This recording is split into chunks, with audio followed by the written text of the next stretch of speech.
Hey everyone, welcome back. Sorry I had to end the video because my tablet only allows a certain amount of minutes to be uploaded through here. Anyways, I'll continue on. This is about the fire. This jumps into the second book, Fires of Prophecy. I was at the part where James was escaping with his new friends, trying to find Miko out of the city, and James ended up collapsing from the energy that the spell that he casted around the mage, because it almost killed him. Every magical attack that he does, it wipes him out, and he's out or it can kill him. So they trek along this desert, and they go along. James wakes up, he recovers, and they continue on southward. They agreed that they're gonna go find Miko, head south, go find Miko, but found out that Gyron's sister, Teresa, was captured too with the slaves. So not just Miko, but a sister was captured. So they were determined to head south to go to help the slaves trade it.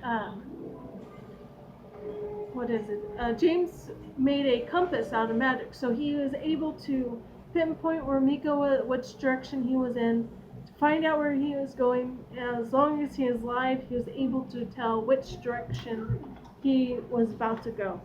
Let me see.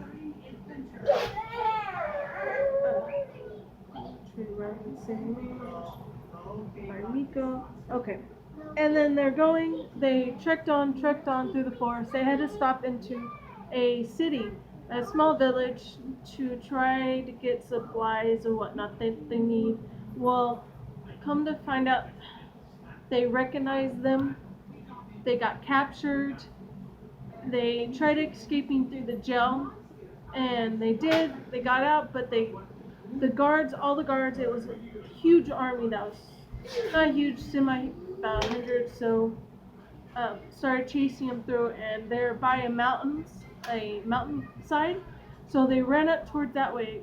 They got up there, got further enough distance, they were able to battle. They had to get into battle, so James set up a plan with all his magic.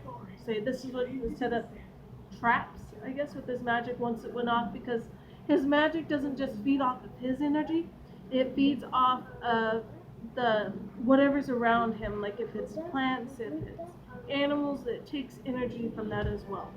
So he set up traps around certain points. They finally got all the guards, knocked them down. Well, he ended up starting a huge fire. They ended up escaping, getting away from the guards. All the guards were killed, and the fire spread all throughout the mountains.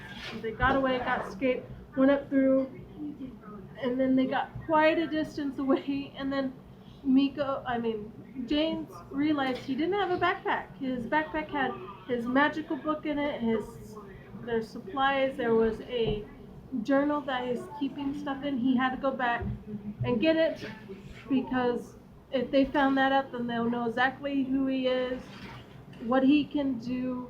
It either had to be found or destroyed. Well, he sent Tanook, one of the guys, said, look, you gotta go back.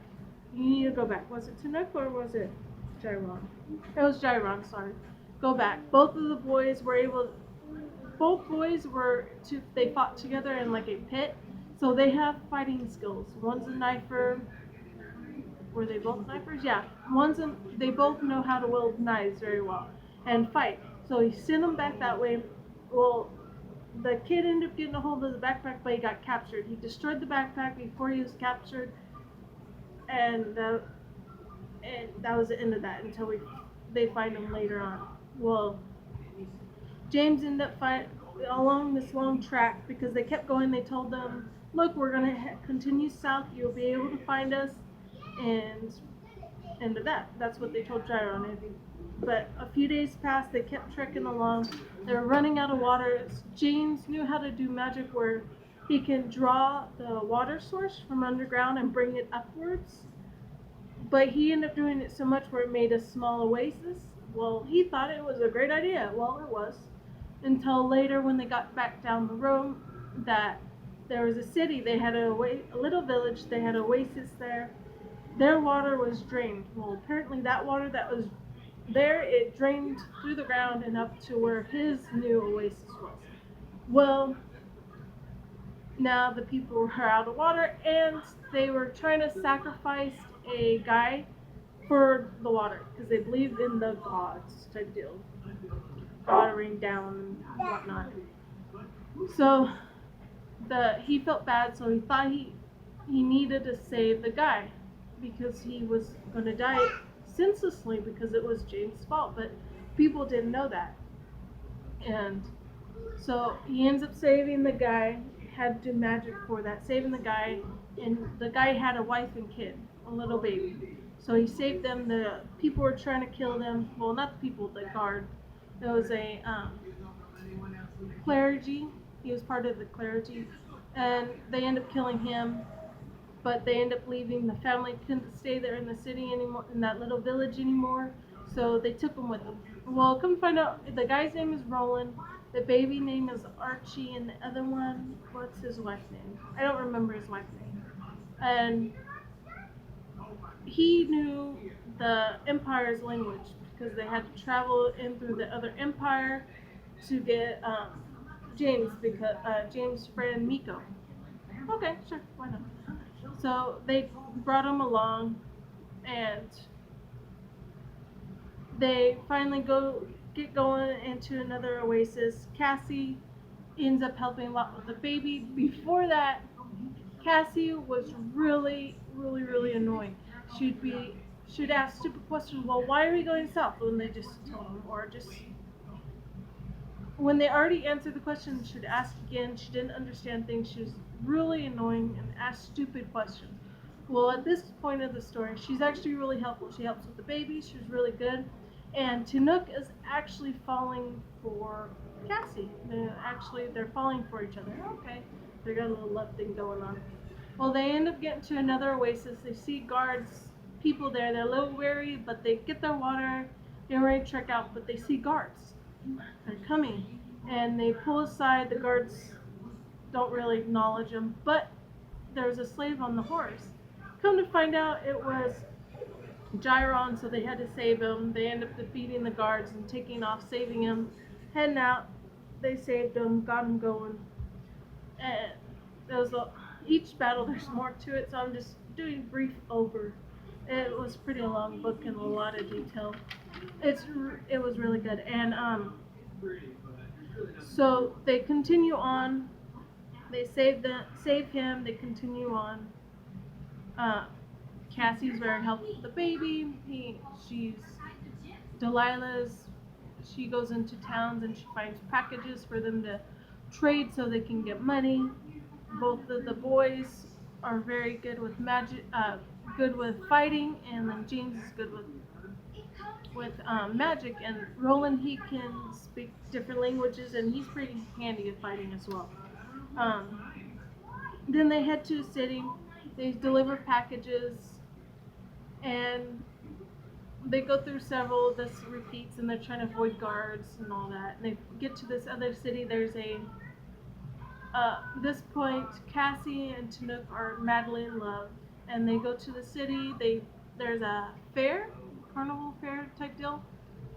It's a medieval setting, so it's more like a fair. They have like booths there and dancing, and they danced, came back. Well, apparently, I guess Tanook, in that short time, asked Cassie and marry him. They're in love, and they go all about it. And Delilah and Jerome's all like, oh, how cute, type deal. And then they continue on. Then they get attacked by bandits. They don't know exactly who. Those bandits end up killing Cassie, and it sends Tanook in a rage where he goes and buries the body. Also kills one of the I'm jumping ahead. Before that, they had to go to another city and save. They're still looking for Miko. apparently Miko was there, but he took off with another slave girl. But Gyron's sister is there, and then they realize that some of their pit members that they fought with are there as well. So they had to auction off, go to an auction, buy them.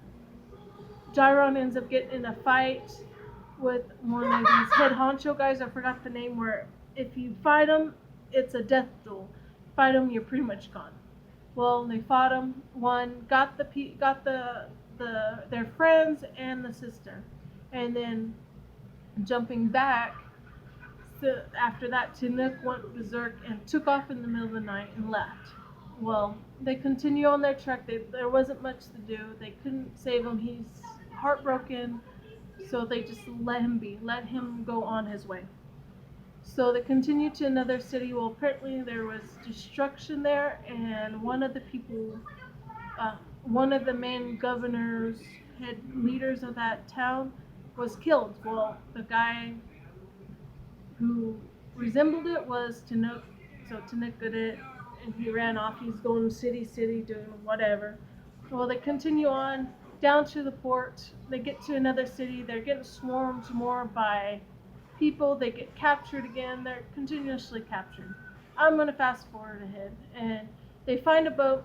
They have everybody get on it except for James and Gyron, because they're going to take off and still find Miko. They got everybody else on the boat to go back Kadari, which is back in their empire, to get them safe and sound and meet them up later. Well, James and Gyron go through. They had a battle after battle trying to fight guards. They finally get to a port where they find out that they have to get a boat and sail to a mine area. That's where Miko is. Miko's been mining as a slave on this island for iron ore. So they steal a boat. They head that way. They get Miko. A lot of Miko's friends were killed because one of this guy who didn't like Miko poisoned them. They got them all. They headed out to get away. They had James did a distraction trying to get the guards not to come their way. Well, he ended up doing a volcano eruption. It exploded. Up it went. Down. They barely made it out. They had to steal another boat because the guy's boat that they took ended up taking off, broke free of his reins, took off. And they had no boat, so they had to steal another boat. Come to find out that it was somebody's friend that they knew, and they got past the water. The volcano eruption, all total disaster, and then that pretty much ends book 2, and I'll finish on to book 3 eventually. The first book was free. The second one I think was $2.99, and the next Vblog I'm gonna do, it's about Dane Curse by, I don't remember. I'll jump into that one on my next Vblog about it. But this book was actually pretty good. If you like magic, adventure, all that, fighting, it's actually pretty good. There's not any really cussing or sexual stuff in it, so it's just a PG-13 book pretty much. But other than that, I do recommend it. Go ahead, like and subscribe below, and I'll see you in my next video. Have a nice day.